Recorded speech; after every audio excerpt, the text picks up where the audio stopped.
Welcome back to Worldview. Now, continuing our theme this week on independent media, our guest is Michael Brooks. He's a New York-based policy analyst who appears regularly on television news and talk shows in the USA. He hosts Intersection on Aslan Media and is a producer and contributor in The Majority Report, whose host, Sam Cedar, we heard from earlier this show. Now, his writing has appeared in Alternet, PSFK, and Talking Points Memo. Before that, he worked as a social movement research and community building strategist for the open source technology firm Civic Actions. Graduate of Bates College, he studied Turkish and EU relations at the Middle East Technical University in Ankara, Turkey. Michael Brooks, welcome to Worldview. It's great to be on. That was the first time I've heard anybody read that bio back to me before. Well, you know, we don't use it for nothing, as I say.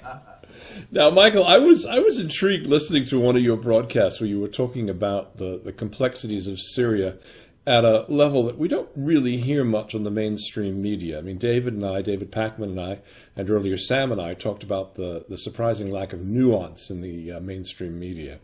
Now, deliberation is deemed indecisiveness, yet your conversation on Syria was with many on the ground and offered new insights. Now, since you've studied in that part of the world, what is it you're hearing now about what's going on in Syria?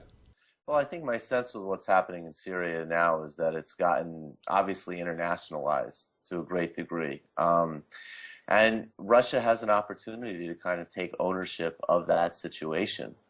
So I think that there's the sort of implications on that level in terms of multilateral institutions, in terms of deal making, and to give credit where credit is due, the Obama administration allowing a diplomatic process, which in some respects is contradictory, to emerge, but nonetheless, I think a step forward.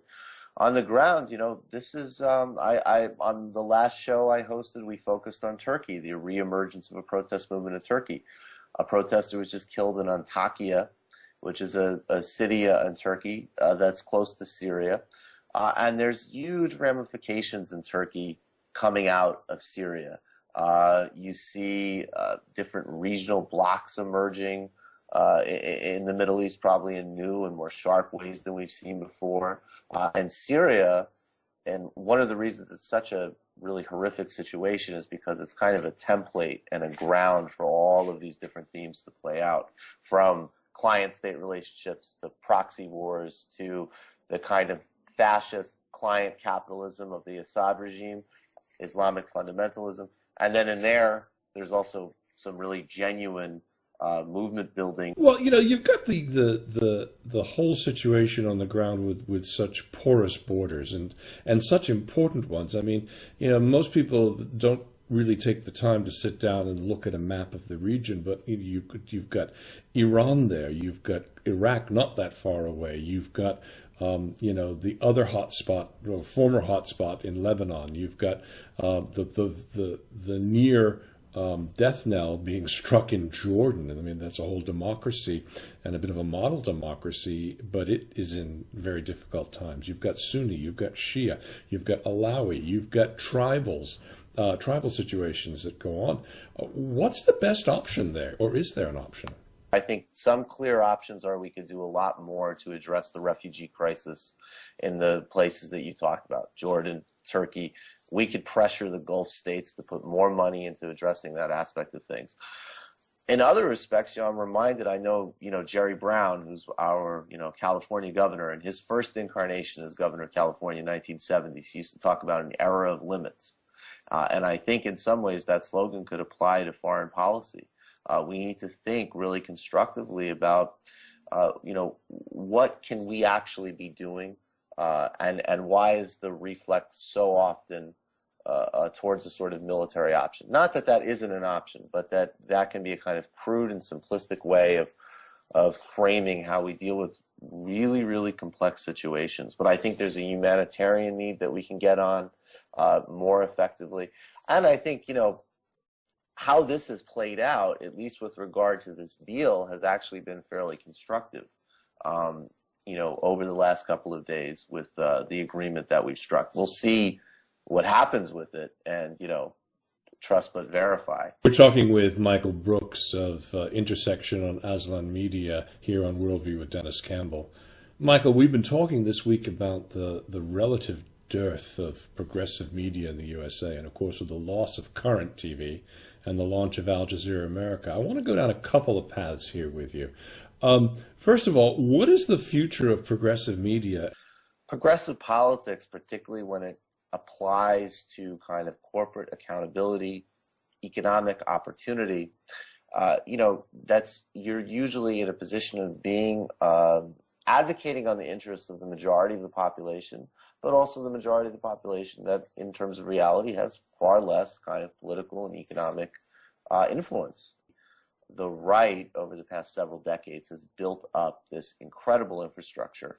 And I think on that kind of institutional level, in some respects, the left has caught up.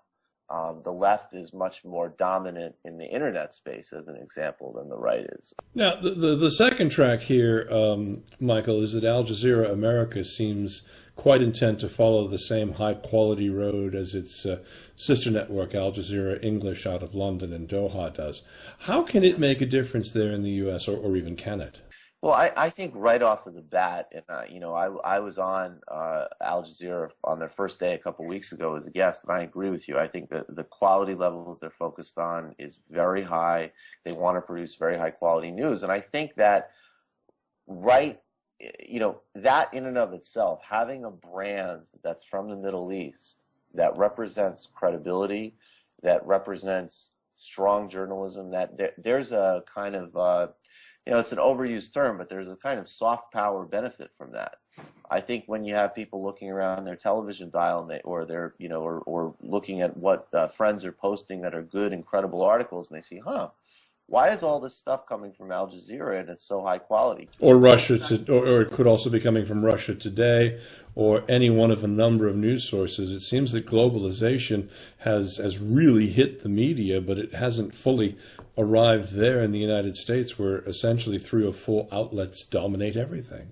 That's always the divergence in America, unfortunately, between being a bastion, obviously, of innovation, globalization, interest, and openness to ideas and information. That's absolutely us. And then on the other hand, if you look at the policy process, we're not addressing opening television up. We're actually, a lot of our legislators are trying to close the internet. So there's always a divergence, And it would seem that Occupy and other opportunities are there to showcase the class divide, and that seems to fit very nicely into their wheelhouse. I'm just, scratching my head as to why everyone got cut. I mean, couldn't somebody like a Fusselgang or Cenk fit into their programming there under a newer model, or was it just a reluctance on their part? I think in some respects it might have just been an impulse to have a fresh start, a clean slate. Maybe people like Cenk and Fugelsang are unfairly swept in. I think that the difficulties that Curran encountered, it's not at their door, but you might sort of view that in a certain way, just clean the whole thing. And then I think also Al Jazeera is following a tension between, I don't think its goal, frankly, is to be a progressive voice. I think its goal is to be a marquee news brand. So that's the needle that they're threading as well. And apologies, John, for mispronouncing your name. We follow each other on Twitter. Our guest today has been Michael Brooks. I want to thank you for joining us on the program, Michael. Oh, it's my pleasure. Thank you, man. Thank you. And he's a New York-based policy analyst who appears on many shows there in the U.S. He hosts Intersection on Aslan Media and as a producer and contributor to The Majority Report. We'll be back after this.